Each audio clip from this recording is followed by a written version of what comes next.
Bismillahirrahmanirrahim. Assalamualaikum warahmatullahi wabarakatuh. Alhamdulillahi rabbil alamin. Wa bihi nasta'in ala umurid dunya waddin. Thumma assalatu wassalamu ala asyrafil anbiya'i wal mursalin Sayyidina Muhammadin wa ala alihi wa ashabihi ajma'in. Amma ba'd. BKM Masjid Jami' Al-Ikhlas yang saya hormati, hadirin wal hadirat jamaah salat subuh yang insya Allah dirahmati Allah. Banyak kita bersyukur, alhamdulillah, berbagai nikmat yang tak terhitung lagi jumlahnya. Terlebih-lebih nikmat umur, nikmat sehat, sehingga pada hari ini kita kembali melanjutkan pengajian kita seperti biasa. Kemudian salawat dan salam kepada Rasulullah Muhammad sallallahu alaihi wasallam. Allahumma salli wa sallim wa barik alaihi. Kiranya kita semua beroleh syafaatnya. Amin ya rabbal alamin. Pada subuh hari ini kita kembali mengkaji firman Allah surah Ali Imran. Kita awali dari ayat 133 dan insya Allah sampai 136. Allah subhanahu wa ta'ala telah berfirman, a'udzu billahi minasy syaithanir rajim. Wasari'u ila maghfiratin min rabbikum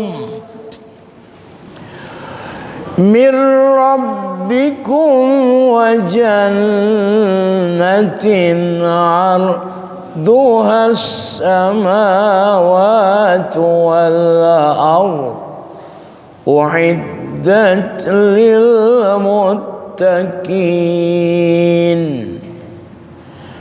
Dan segeralah kamu untuk mendapatkan ampunan dari Rabb kamu dan surga yang seluas langit dan bumi dijanjikan Allah bagi orang-orang yang takwa. Melalui ayat ini Allah subhanahu wa ta'ala menyuruh kita, memerintahkan kepada kita agar segera mendapatkan dua hal.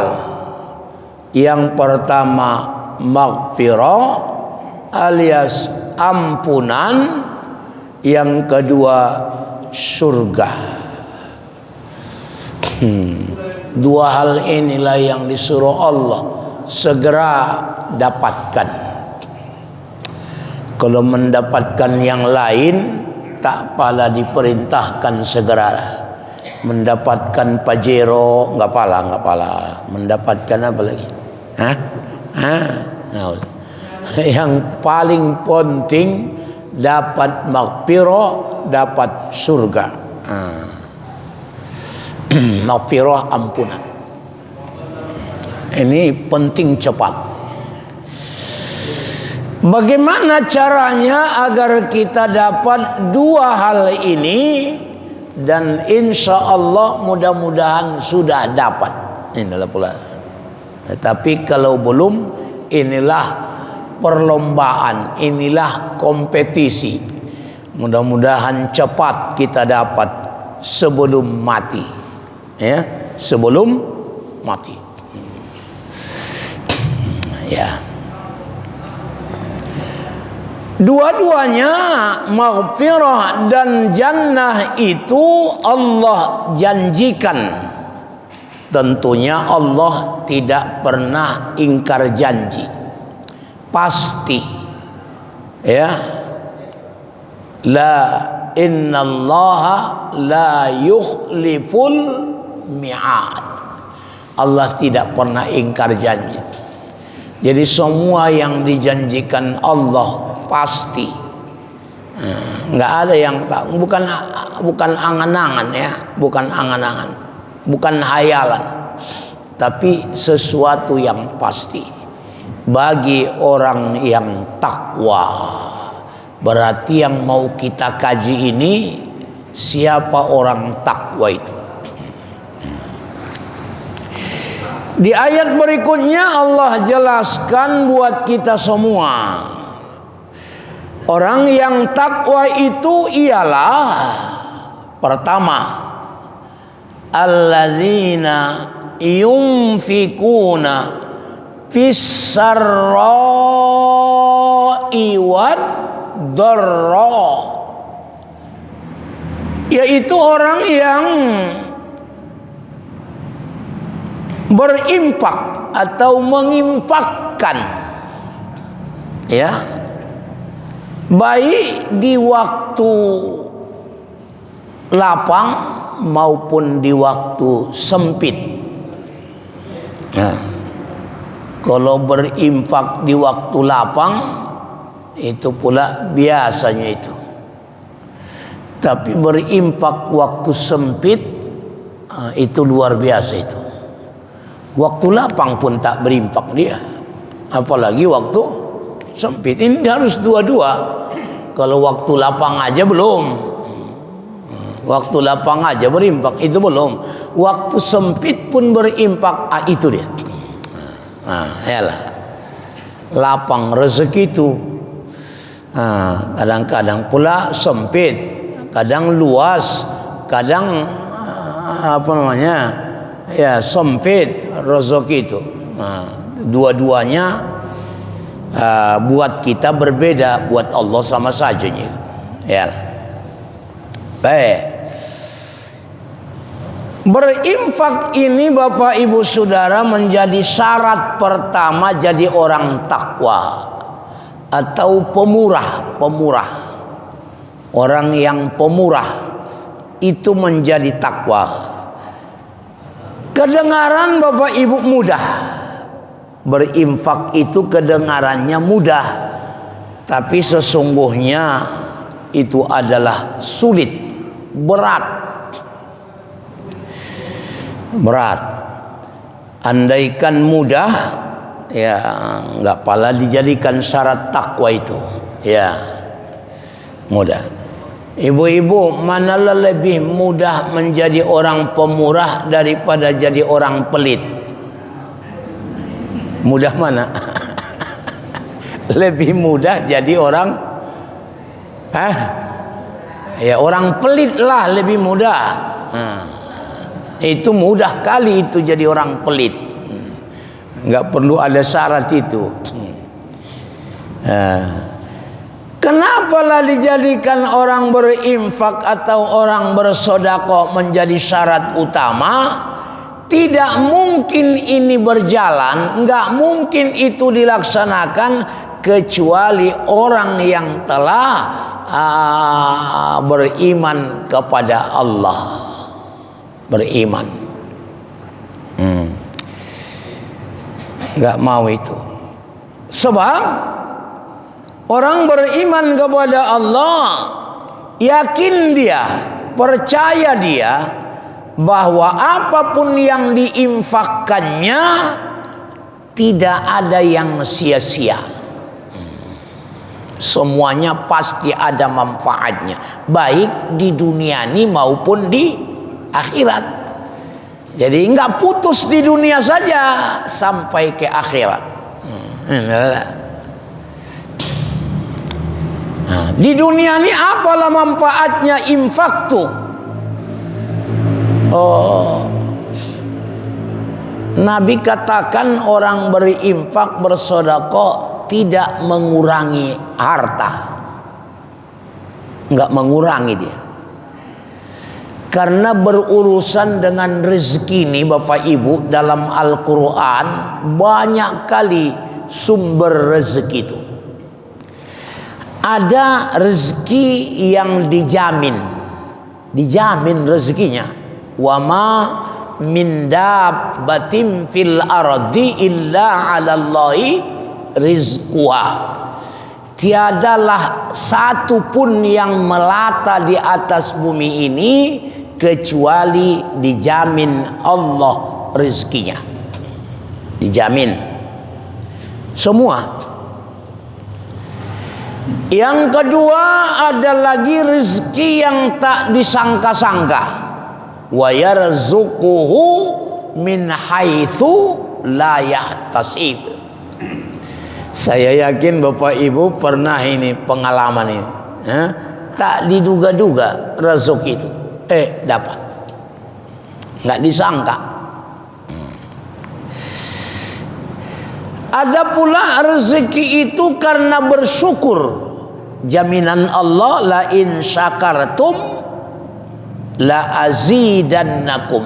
Kalau kamu bersyukur niscaya akan kutambah. Rezeki karena bersyukur. Ada pula rezeki itu karena melalui istri. Waktu lajang dulu dia biasa-biasa, sudah nikah barulah. Makanya pantas Nabi katakan an-nikahu yatina bikumul mal. Nikah itu akan mendatangkan harta. Jadi istri itu membawa rezeki. Banyak istri, banyak rezeki. Setuju Pak? Iyalah, rezeki.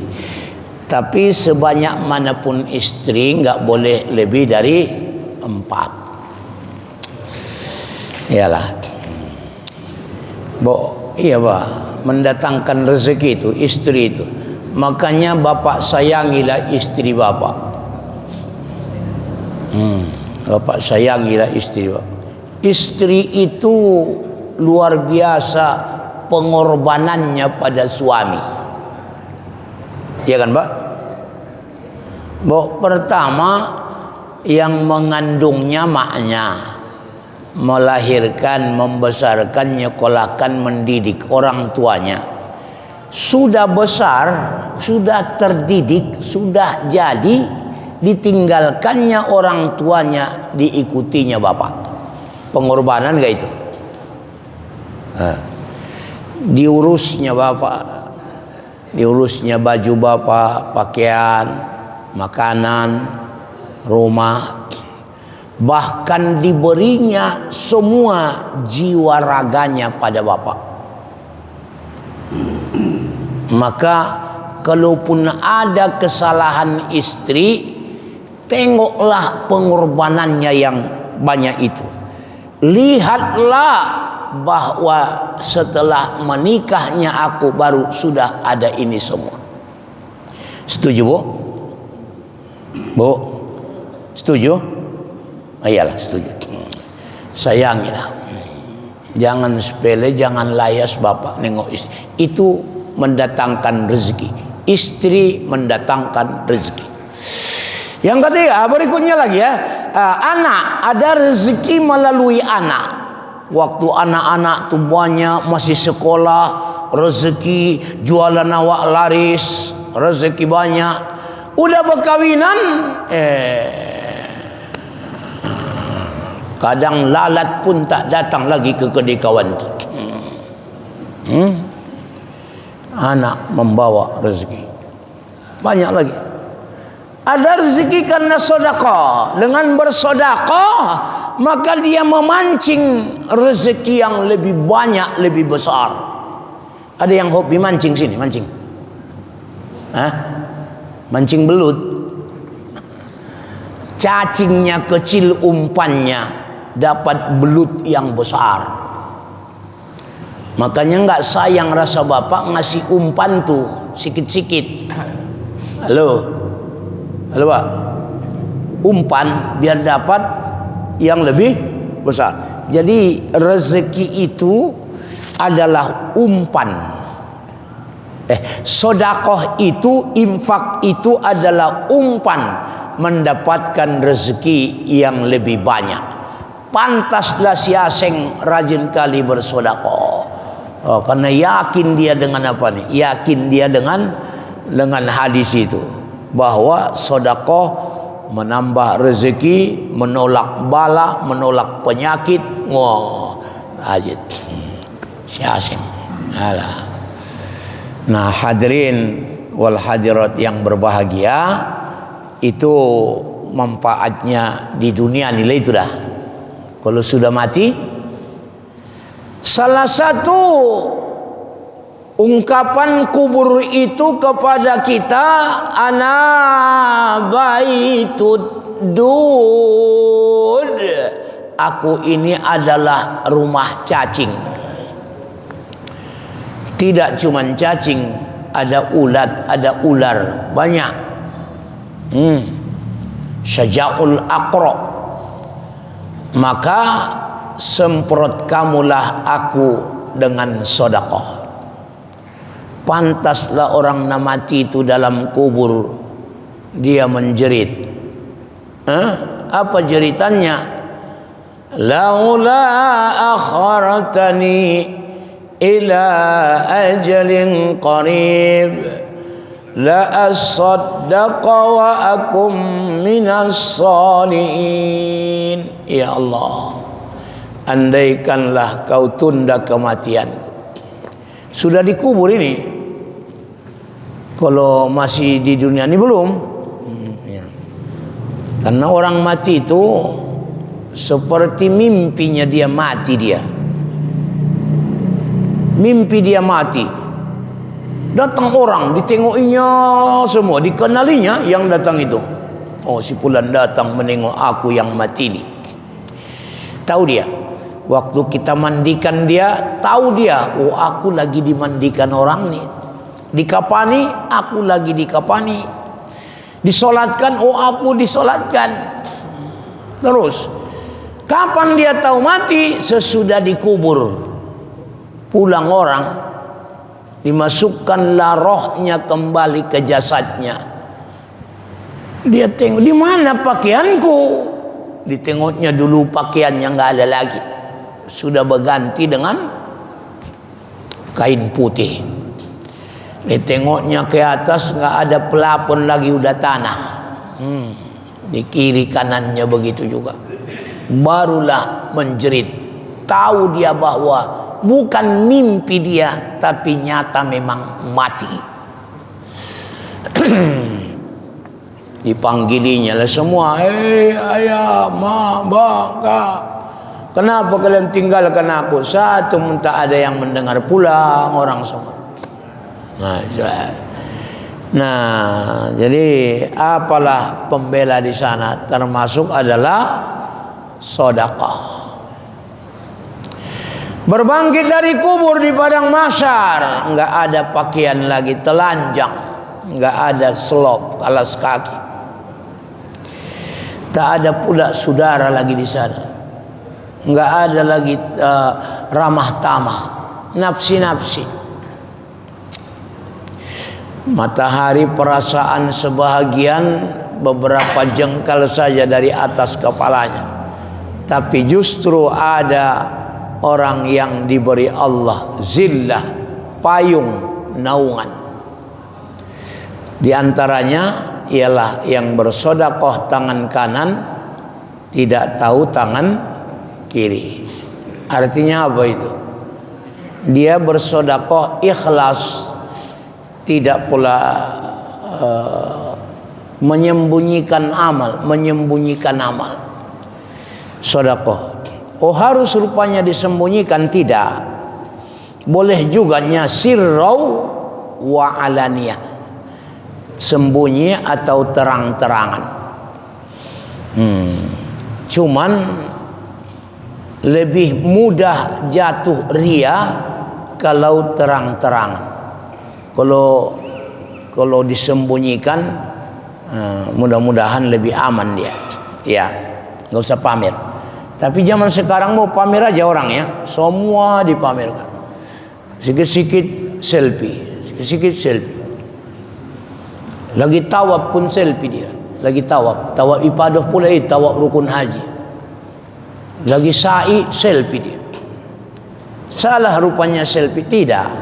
Siaplah dulu tawaf, barulah awak abadikan. Siap dulu sa'i, baru awak abadikan. Masa sambil tawaf, sambil syuting ya? Enggak usah. Halah. Bentar lagi solat pun syuting boleh. Allahu Akbar. Bismillahirrahmanirrahim. Alhamdulillahirabbil alamin. Gitu. Payah. Memang dunia apa nih sekarang? Oh iya. Semuanya harus dikasih tahu orang.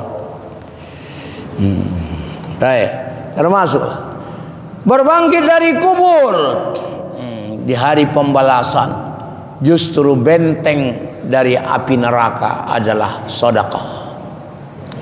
Maka oleh karena itu pantaslah Allah menyuruh kita segera kamu berinfak supaya dapat kamu maghfirah, supaya kamu dapat surganya Allah Subhanahu wa taala. Apalah yang mau kusedekahkan? Uangku tak ada uang, tenaga. Buat tenaga pun sedekahnya. Imatatul adza anit thoriq, membuang duri dari jalan, sedekah. Berjalan ke masjid mau salat berjamaah, sedekah. Berjalan ke majelis ta'lim, sedekah. Berjalan ke majelis silaturahim, sedekah. Berjalan untuk melakukan tawaf, sedekah. Berjalan melakukan sa'i, sedekah. Pokoknya asal berjalan untuk kebaikan, maka itu adalah termasuk nilai sedekah. Itu tenaga. Enggak ada tenaga, ada lagi yang lain. Ada at-tabassumuka fi wajhi akhika sedekah. Senyum kepada saudaramu itu juga adalah sedekah. Senyum. Apa tidak ada yang lain lagi? Aku lagi malas senyum ini. Malas senyum. Qaulun ma'ruf, bicara menyenangkan hati, sedekah. Aku lagi malas cerita, diam, sedekah. Diam untuk tidak ngomong yang tak bagus, menahan, itu sedekah. Aku enggak ada memberi maaf,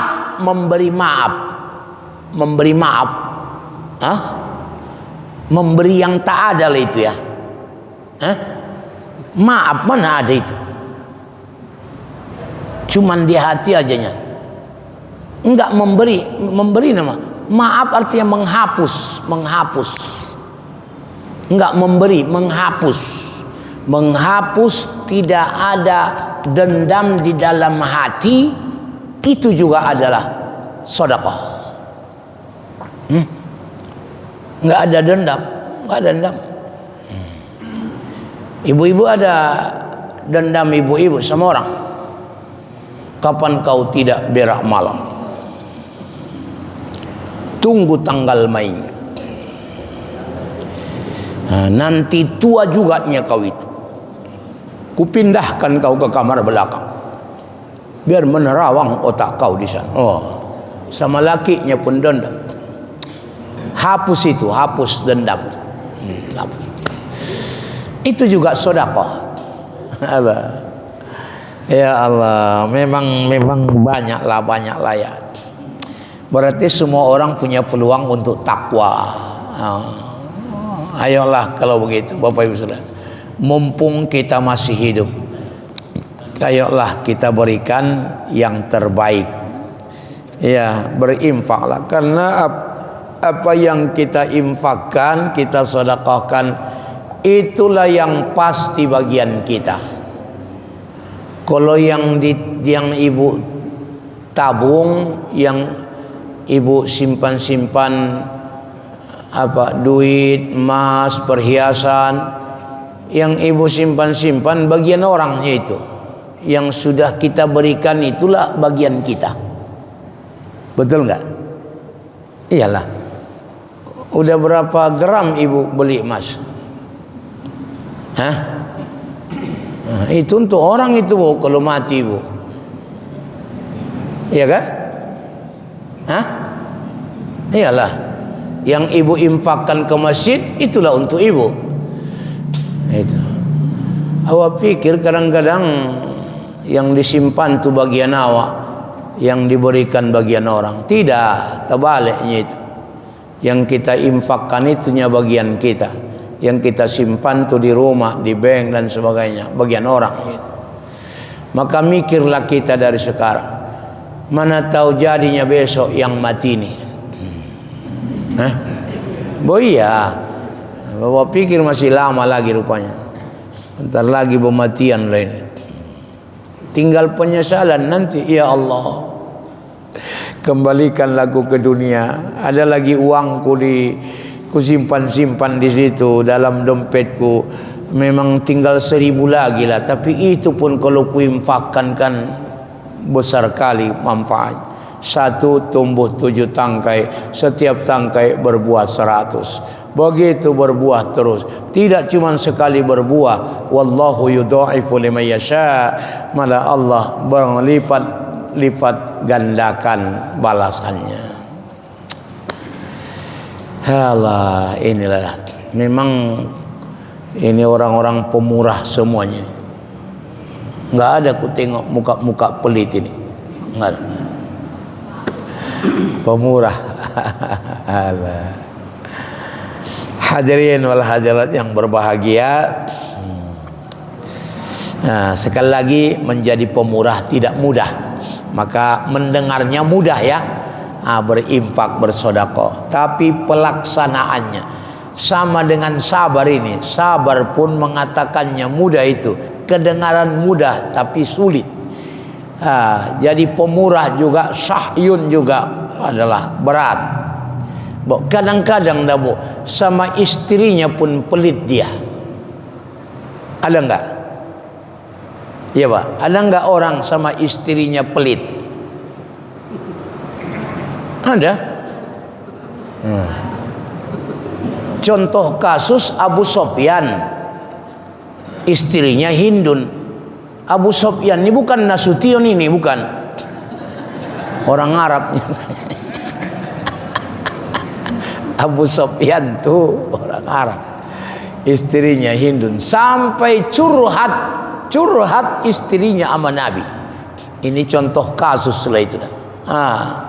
Ya Rasul, suamiku Abu Sofyan orangnya pelit, enggak dikasihnya belanjaku sama belanja anak kami, kecuali yang kuambil secara diam-diam alias mencuri. Apakah ada dosa bagiku? Nabi jawab, pandai-pandai mulai itu, kata. Iyalah. Apa itu artinya pandai-pandai mulai itu, kata? Enggak pala dibilang Nabi, ambil ajalah, enggak pala begitu. Artinya sebatas hak awak ambil. Kalau tidak hak awak pula tak boleh. Makanya mencuri yang hak itu boleh.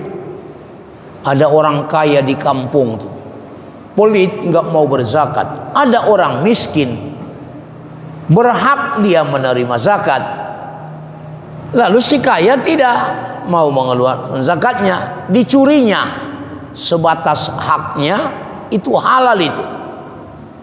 Halal itu. Cuman kalau ditangkap polisi aku enggak tanggung jawab itu.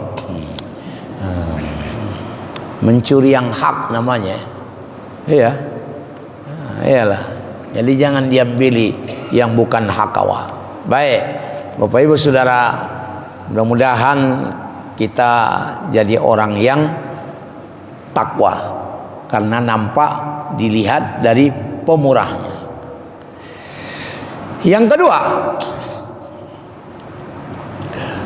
wal kadhiminal ghaidh, orang yang bisa menahan amarah.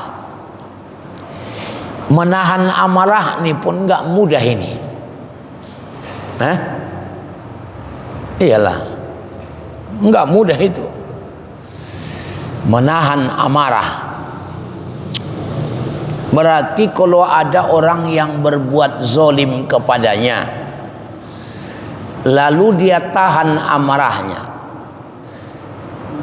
Sebab kata Nabi, marah itu dari setan.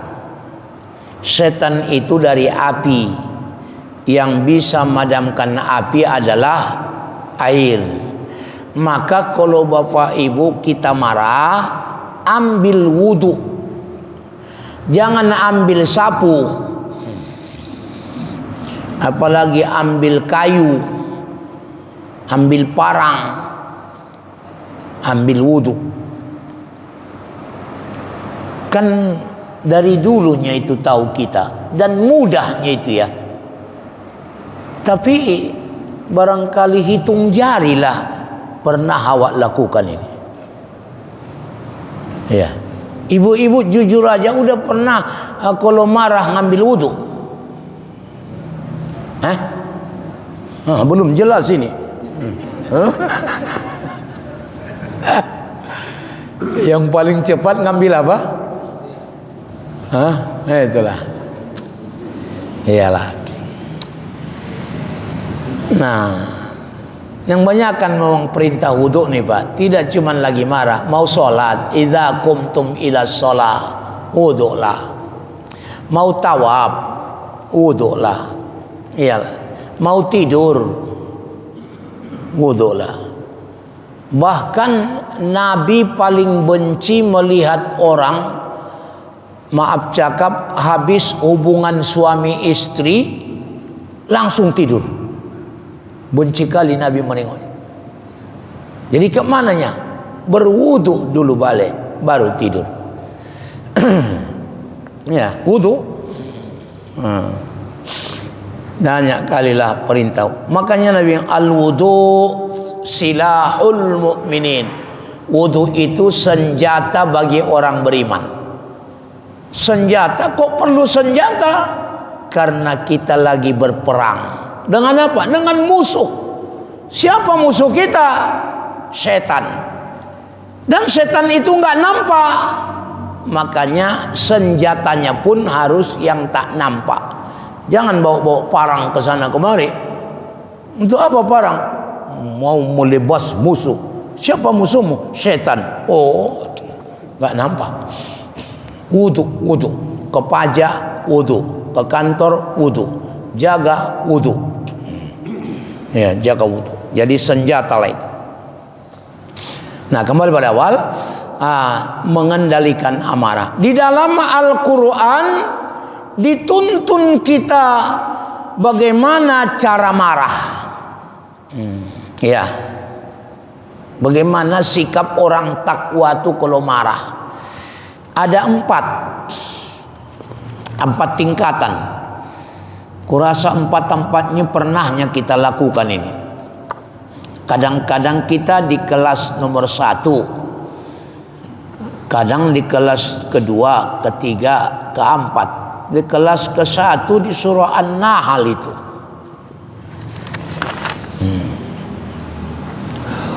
Wa in aqabatum fa'aqibu bimithli ma uqibatum bih. Dan jika kamu ingin membalas, maka balaslah dengan yang persis sama dengan perbuatan mereka kepadamu. Inilah kelas takwa paling rendah. Kalau ingin balas, ditumbuk orang awak sekali, balas tumbuk pula sekali. Itu masih takwa itu. Dipukul orang lepas gigi awak satu, balik pukul lepas giginya dua, itu zalim. Melebihi pula. Kalau satu-satu masih takwa. Dimaki orang awak, anjing kau, masih takwa itu. Tapi jangan tambah anjing kau, anjing bodat kau. Itu zalim itu. Kenapa ada bodatnya? Kawan enggak ada bodat, cuman anjing aja. Kawan sebut satu binatang, dibalasnya dua binatang. Jadi zalim lah. Jadi itulah kelas paling rendah takwa, membalas. Tapi kata Allah, wala in sabartum lahuwa khairul lisabirin. Kalau kamu sabar, itu lebih bagus. Waduh. Lagi-lagi cerita sabar. Sabar nilai apa ya nih? Sampai ada mengatakan sabar itu ada batasnya. Kata, waduh. Berat, karena beratnya itu. Kalau kamu sabar tidak membalas, itu lebih bagus, kata Allah. Nah, lalu kemudian ada lagi di atasnya ada wal afina anin nas, menghapus, enggak dendam. Ada lagi di atasnya ada wallahu yuhibbul muhsinin, dan Allah lebih menyukai orang-orang yang berbuat baik atau membalas kejahatan dengan kebaikan. Itu lebih Allah sukai daripada cuman memaafkan. Memang memaafkan pun sukanya Allah. Sehingga ketika Aisyah bertanya, Rasul, kalau aku dapat malam Lailatul Qadar, apalah yang ku minta? Allahumma innaka afuwun karimun, Allahumma innaka afuwun tuhibbul afwa fa'fu anni. Memang Allah sangat menyukai orang pemaaf, tapi lebih menyukai orang yang berbuat baik. Artinya membalas kejahatan dengan kebaikan. Kadang-kadang Bapak Ibu kita di kelas pertama membalas, masih takwa ini, masih. Yang kedua tidak membalas, sabar. Dianggapnya saja orang itu orang yang ada kurang-kurangnya, jadi sabar dia, adanya pauk-pauknya itu dah. Kemudian yang ketiga, dia pula sadar, aku pun banyaknya salahku, udahlah maafkan aja lah, nggak usah dendam. Jangan-jangan lebih banyaknya salahku dari dia, jadi pemaaf. Kadang-kadang kita enggak membalas kejahatan dengan kebaikan. Kenapa? Orang yang berbuat salah itu mungkin ma'awa, ayah Hawa. Ya udah, balas saja kebaikan. Atau berbuat salah itu anak awak. Kalau awak pun tidak balas dengan kebaikan, toh anak awak juga. Istri yang berbuat salah itu istri yang sudah banyak jasanya pada kita. Siapa lagi? Suami, ya Bu ya, yang sudah banyak berbuat baik pada kita. Ya udah, balas saja kejahatan dengan kebaikan. Nah, membalas kejahatan dengan kebaikan itu bisa mungkin kepada orang-orang dekat kita. Atau bagaimanalah caranya itu supaya kita bisa membalas kejahatan dengan kebaikan? Kita selalu memandang orang lebih baik dari kita. Kalau kita memandang lebih hebat, lebih baik dari orang, maka datang itu sombong. Kita lihatlah, misalnya orang berilmu memandang orang tak berilmu lebih baik. Sikitnya ilmunya tapi diamalkannya. Luar biasa lah pula mereka ini. Aku banyak ilmuku tapi tak aku amalkan. Jadi dia pandang orang tidak berilmu atau sedikit ilmu lebih baik dari dirinya. Yang kaya memandang orang miskin lebih baik. Sedikit hartanya, tapi ibadahnya luar biasa. Aku banyak hartaku, tapi beribadah pun tidak. Orang yang tua melihat yang muda lebih baik. Yang patenlah orang-orang yang masih muda-muda, anak muda ni. Masih muda udah rajin ke masjid. Aku udah bau tanah. Nah, itu. Dipandang yang muda pula, yang luar biasa lah orang-orang tua ni. Jalan sudah payah, tapi masih ke masjid. Aku jangankan lari pun bisa, tapi kenapa aku malas? Jadi memandang orang, kita latih diri kita memandang orang lebih baik dari kita, supaya timbul ingin selalu berbuat baik, berbuat baik, berbuat baik. Nah, mudah-mudahan jadilah kita orang takwa, bisa menahan, mengendalikan amarah. Ya, apalagi marah kepada kepada orang yang tidak kadang-kadang pantas dimarahi. Nah, mudah-mudahan lah ya. Yang ketiga, terakhir.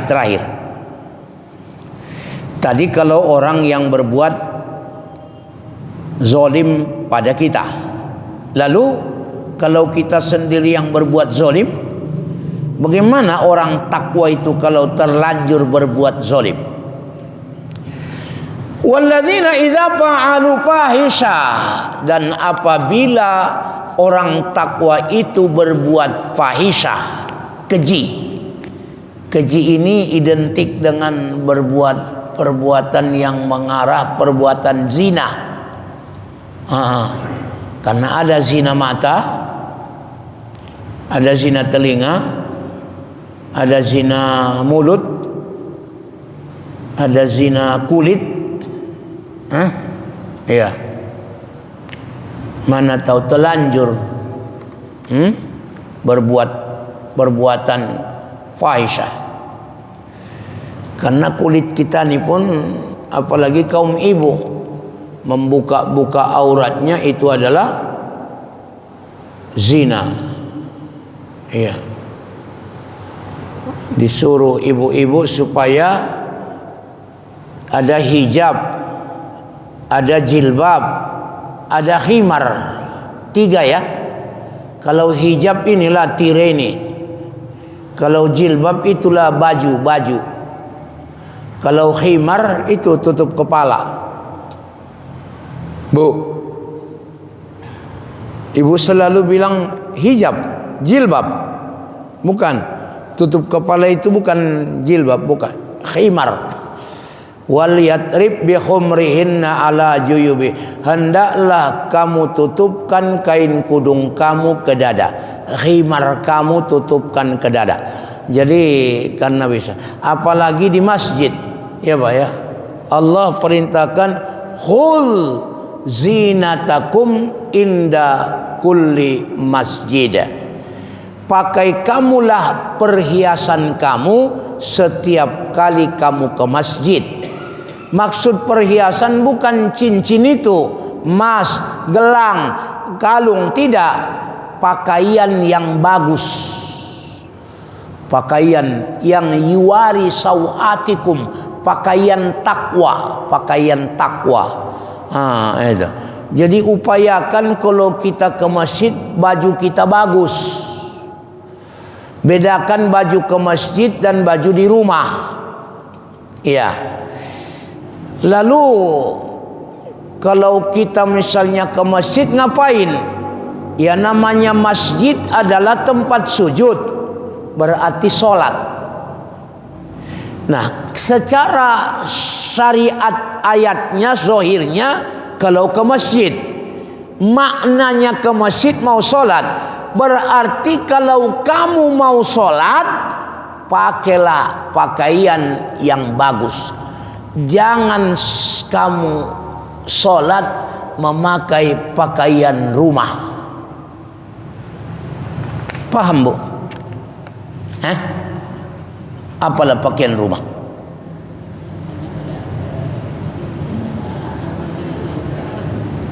Ya kalau kami laki-laki bersinglet-singlet dia sholat,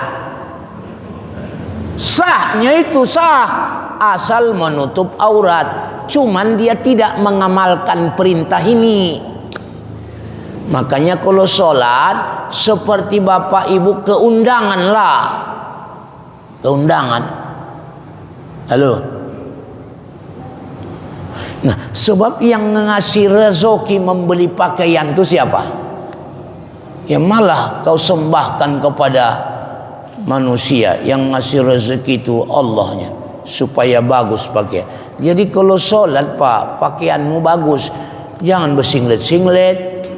Ibu-ibu lengkapi pakaianmu, jangan cuma kain sama telekung aja, yang lain berlepasan. Bu khuz zinatakum inda kulli, pakailah, ambillah pakaianmu yang cantik-cantik setiap kamu datang ke masjid. Mau ngapain ke masjid? Pasti mau sholat. Jadi setiap sholat paten kamu, bagus kamu, karena menghadap Allah Subhanahu wa ta'ala. Pernah bapak-bapak sholat pakai singlet-singlet? Bilanglah pernah. Pernah? Pernah. Aku pun pernah juga. Jadi iyalah. Sahnya itu memang sah, cuman iyalah nggak beradab. Kenapalah kalau di hadapan orang awak cantik-cantik ya, di hadapan Allah malah asal-asal. Itulah pakaian lahir. Pakaian batin takwa. Pakaian batin takwa artinya dia kerjakan semuanya karena takwanya kepada Allah. Itunya. Oleh karena hayya 'alas shalah, apa jawabnya? Waduh, la haula. Dia merasa tidak ada daya upayanya. Aku pergi sholat ini bukan aku yang hebat itu, karena Allah yang menjalankan aku. Allahu Akbar. Aku berdiri karena Allah yang mendirikan aku. Aku ruku karena Allah membuat aku ruku. Aku i'tidal karena Allah. Karena la haula wa la quwata illa. Jadi mempanakan diri, mempanakan diri apa? Meniadakan diri, tidak memandang dirinya, tapi memandang Allah. Itu pula lah yang diamalkan orang-orang haji. Setelah dia berniat di mikot, mikot makan, kalau mungkin di Bir Ali atau di Mekah, nawaitul hajja wa ahramtu bihi lillahi ta'ala labbaik Allahumma hajjan. Sengaja aku berhaji dan berihram dengannya karena Allah. Hamba datang memenuhi apa? Panggilan atau undangan? Terserahlah. Mau panggilan pun jadi, undangan pun jadi. Siapa yang undangmu? Allah. Makanya disebut duyupur rahman. Jadi tamu Allah, bukan suami yang mengundang awak ke sana, bukan Prabowo.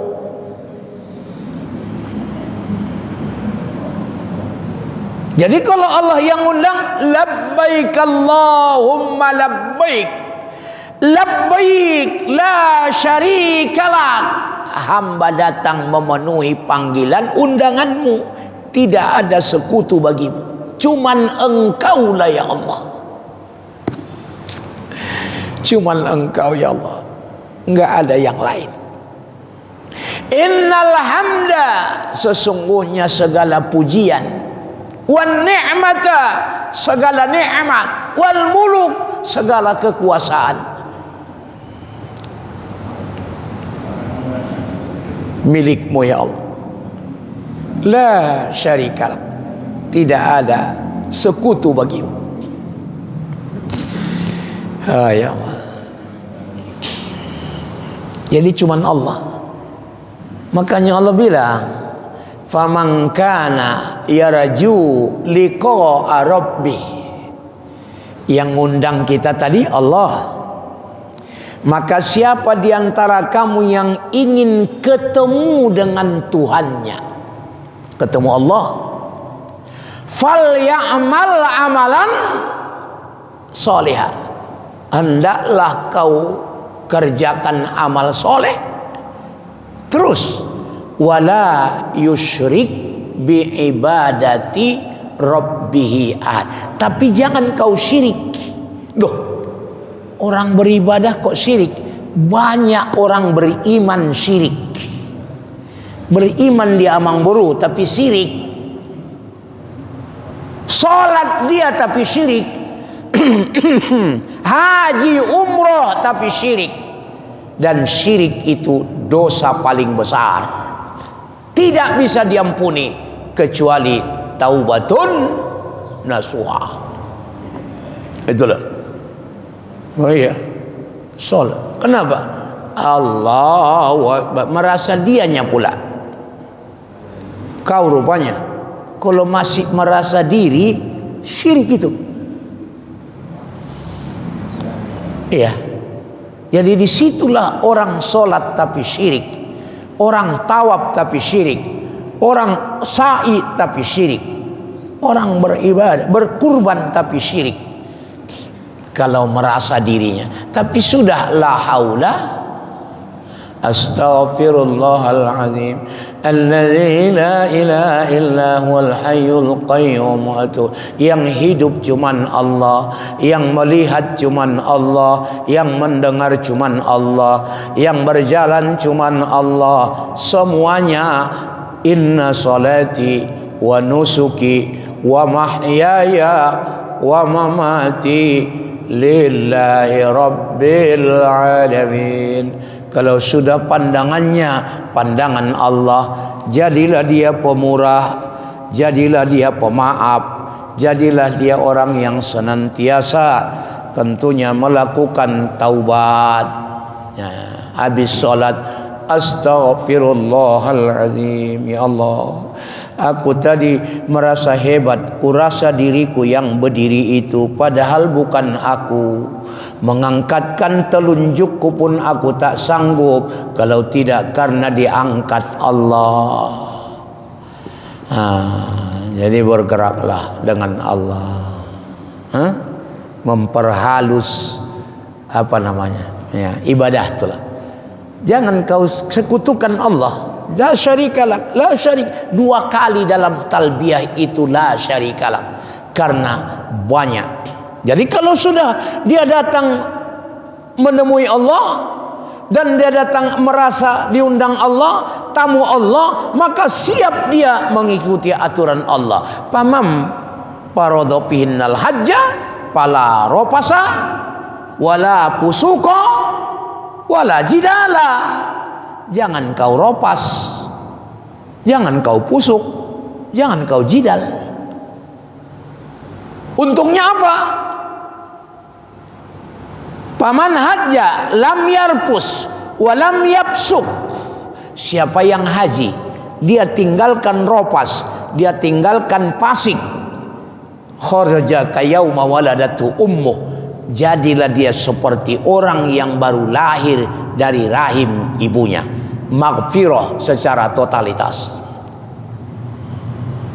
Makanya bapak-bapak haji tahun tinggi, haji tahun tinggi, ya, baru beberapa tahun umur, baru ya, satu, diampuni dosa. Al-hajjum mabrur laisa lahu jazaun illal jannah. Haji mabrur tidak ada balasannya kecuali surga. Maghfirah dapat, surga dapat. Itulah hebatnya orang haji. Maka pantaslah orang semangat melaksanakan ibadah haji. Dua-dua dapat dengan ini. Tapi tidak semua orang berangkat haji mabrur. Tidak semua orang pergi haji bisa menahan tidak ropas. Kenapa? Seluruh manusia kumpul di sana. Yang mancung ada, yang PC ada, yang tinggi ada, na pendek ada, na putih, na hitam, yang keling, semua ada di situ. Jumpa semua.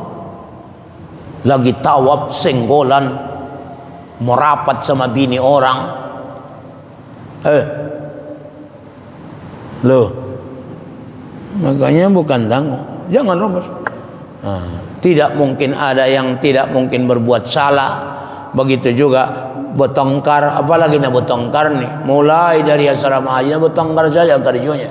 Sampai kawan kamarnya pun ada yang SKT enggak kawanan. Ngeri kali. Bertengkar laki bini di padang orang, wukuf di Arafah, kalau orang tu cerai-ceraian. Ngeri betul. Jadi bukan tak. Nah, oleh karena ayo, kalau begitu Bapak Ibu Saudara, seandainya kita yang berbuat fahisha, begitu juga kita yang berbuat zolim pada diri kita. Siapa yang zolim pada dirinya? Ialah orang-orang yang melanggar aturan melanggar aturan Quran. Maka zakarullah, cepat ingat Allah. Dengan mengingat Allah, Allah akan membalas. Maka takut kita neraka, timbul penyesalan. Fastaghfirullah, hendaklah kamu banyak beristighfar. Nabi yang tak berdosa 70 istighfarnya semalam, apalagi kita maunya 700 lah, malah 15. Kemudian lagi lam yusir, jangan ulangi balik. Kalau diulangi istighfar lagi, diulangi tobat lagi, diulangi tobat lagi. Mudah-mudahan Allah, asal kita datang beristighfar mohon ampun kepada Allah, Allah sudah menilai itu satu langkah positif. Sebab tidak mungkin kita temui Allah memohon ampun kalau kita tidak yakin Allah itu maha pengampun. Karena kita yakini, berarti yakin dia, kata Allah, berarti yakin dia, aku ini Tuhannya yang maha pengampun, makanya datang dia minta ampun kepadaku. Itu sudah satu langkah. Maka oleh karenanya orang takwa itu, ketiga, orang yang senantiasa bertaubat kepada Allah. Saya ulangi, pemurah, pemaaf, taubat. Inilah orang takwa itu. Mudah-mudahan kalau tiganya ada pada diri kita, ikutlah kita orang yang takwa di sisi Allah Subhanahu wa taala. Demikian, terima kasih. Udah lewat emang, Bro. Ya. Kepada Bapak Ibu, Anda mau bertanya? Kami harapkan cuma satu aja dulu. Oh iya. Silakan. Muallimah. Ini ada Ibu Muallimah nih.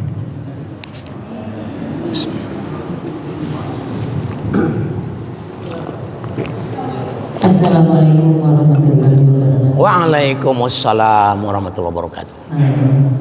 Terima kasih Ustaz. Sama-sama. Atas pencerahan ini. Iya. Mungkin ini bertanya Ustaz setelah sejarah. Iya, betul. Di sini Ustaz ada dua yang ingin saya tanya ke Ustaz, walaupun masih setengah 7 tapi hari Minggu ini betul. Yang pertama Ustaz mengenai masalah kami ibu-ibu yang sholat ke masjid atau sholat itu Ustaz, umumnya di Indonesia itu perempuan kalau sholat itu kan menggunakan telko. Iya. Nah, sementara kan itu ada mungkin kita di Asia, Indonesia yang menggunakan seperti itu, sementara di luar sana mungkin tidak menggunakan telkom atau jarang menggunakan telkom, bahkan orang itu menggunakan baju jubah. Iya. Nah, permasalahan sekarang ini Ustaz, pada suatu saat ada umat muslim perempuan sholat di masjid di Indonesia menggunakan baju gamis. Nah, di situ timbul fitnah. Kenapa ya ibu itu kepakai? Iya. Kenapa timbul fitnah itu Ustaz? Karena itu kebiasaan kita kan. Iya. Kebiasaan kita memakai telungkup. Suatu saat kita mendapatkan hal yang janggal, menimbulkan fitnah. Iya. Karena itu terjadinya di masjid. Itu bagaimana Ustaz? Iya. Kemudian yang kedua Ustaz, ini saya memang suka bermain TikTok itu Ustaz ya. Oh iya. Cuma di sini Ustaz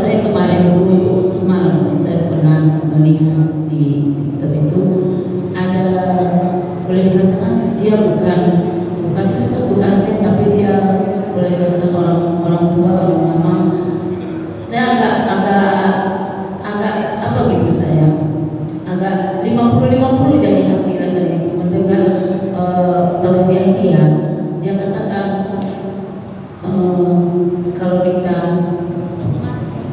Hah? kalau kita meninggal kita pasti akan dihisab Iya, dihisab.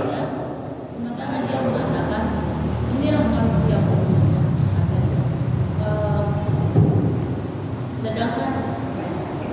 sedangkan pada saat kita hidup aja ada pertanyaan yang kita yang ditanyakan kepada manusia itu mungkin ada yang tidak terjawab. Sedangkan mengapa pada saat kita udah mati kok ditanya lagi katanya? Mana itu Ustaz? Jadi saya agak merasa terbebani dengan hal seperti itu Ustaz. Itu mohon penjelasan Ustaz. Iyalah. Yang pertama, sebetulnya cantik ibu-ibu pakai mukena ini. Ada waktu haji 2011, ada orang Turki nanya istri saya, ini beli di mana katanya? Artinya pengen dia cantik, pengen dia pakai itu, pakai ini, cantik, rapi nampak orang, pengen cantik. Tapi persoalan cantik pula ya udahlah, relatif lah itu ya. Tapi yang jelas ya syar'i menutupkan khimar sampai ke dada.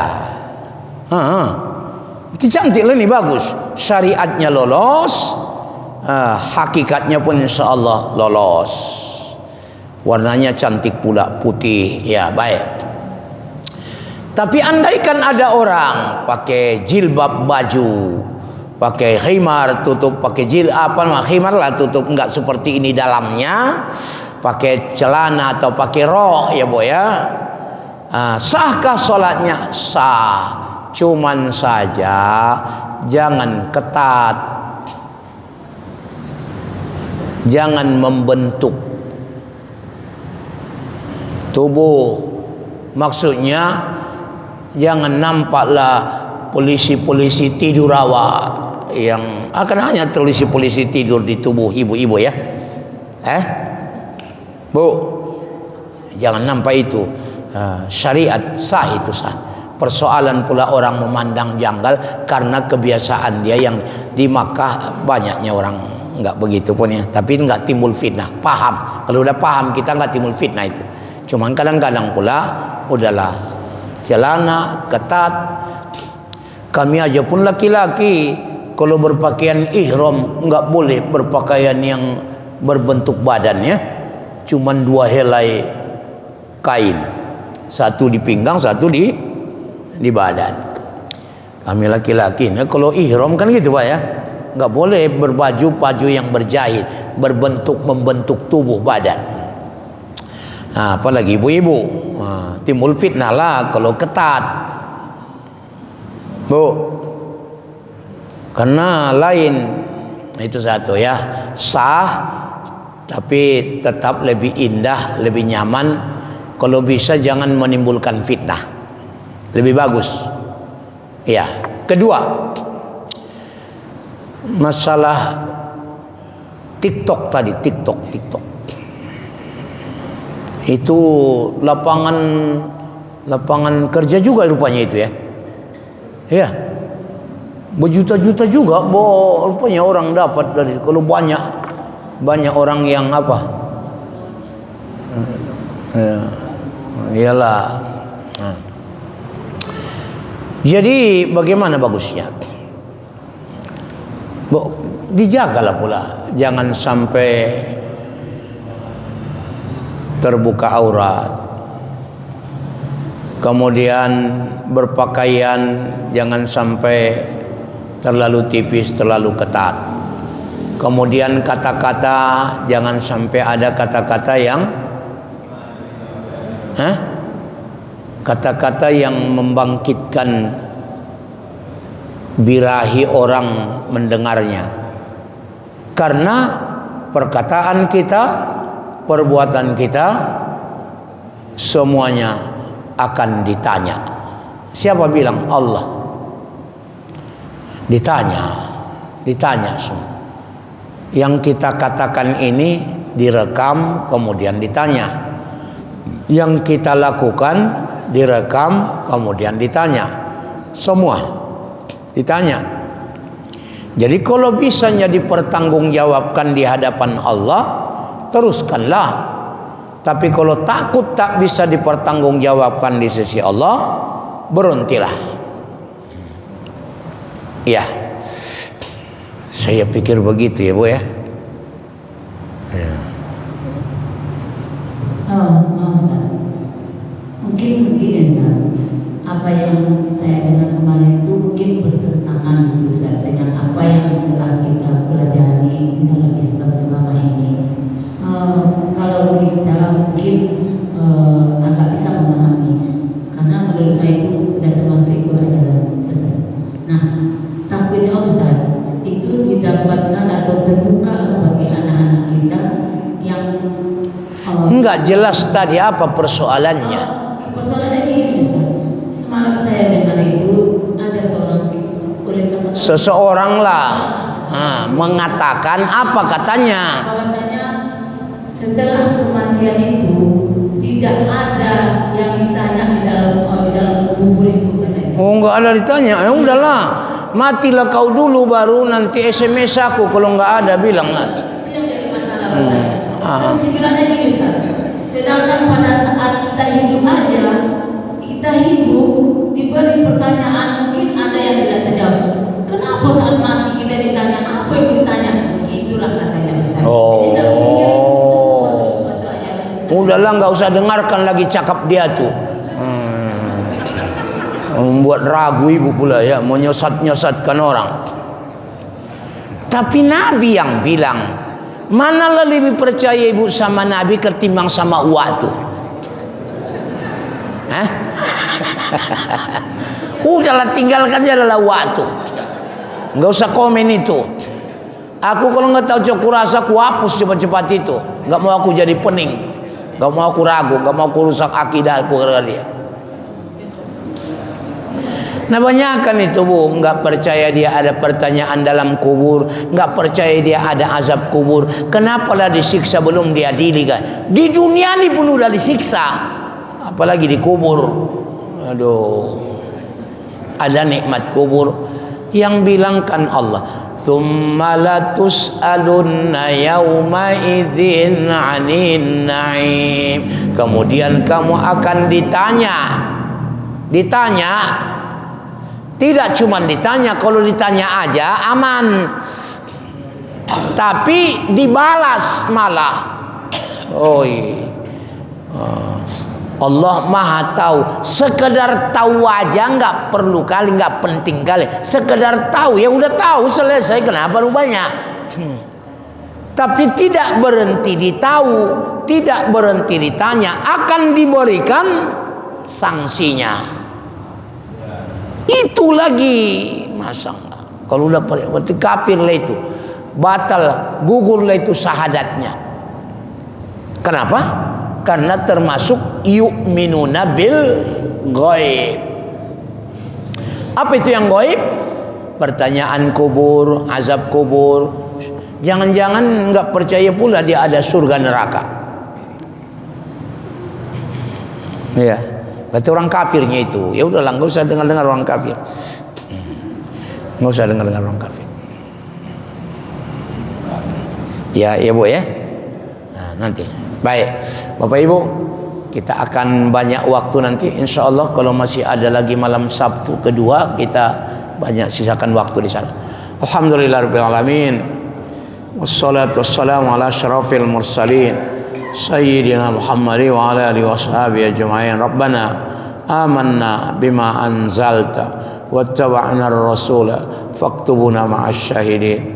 Rabbana zidna ilman nafi'a warzuqna fahman wasi'a wa amalan sholiha.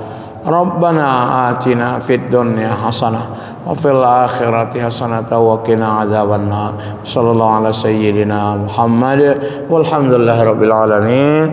Assalamualaikum warahmatullahi wabarakatuh.